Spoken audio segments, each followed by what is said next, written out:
ख़बर है नाज़रीन माथेलो मोमल जी माड़ी में तव्हां शेयर कयूं पिया। माथेलो मोमल जी माड़ीअ में सियासी समाजी अॻवाणन जो शहीद नाज़म जोखियो जे बेगुनाह क़तल ख़िलाफ़ एहतजाजी मुज़ाहिरो साम्हूं आयो आहे।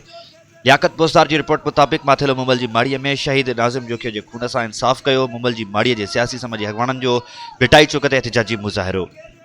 मोमल जी माड़ी जे मुख़्तलिफ़ सियासी समाजी अॻवाणन कामरेड लियाकत बोसदार, सनाउल्ला भुट्टो, शाह ख़ालिद, कुर्बान बोसदार, सलीम बोसदार, मनान भुट्टो, हसन कालादी, मनान बुरनो ऐं ॿियनि एहतजाज कंदे सिंध अंदरि हर रोज़ गबरू नौजवाननि जे बेगुनाह क़तल ख़िलाफ़ नारेबाज़ी कई आहे।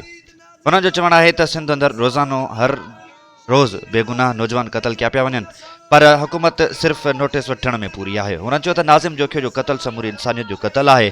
खेसि समूरी सिंध सरापा एहतजाज आहे। हुननि चयो त शहीद नाज़िम जोखियो जे क़तल में अरब शिकारी पिणु मुलविस आहिनि। खेनि उन्हनि खे बि गिरफ़्तार करे केस में शामिल कयो वञे। हुननि चीफ जस्टिस ऑफ पाकिस्तान खे अपील कई त फौरी तौर शहीद नाज़िम जोखियो जे क़तल जो नोटिस वठी खेसि इंसाफ़ फ़राहम कयो वञे।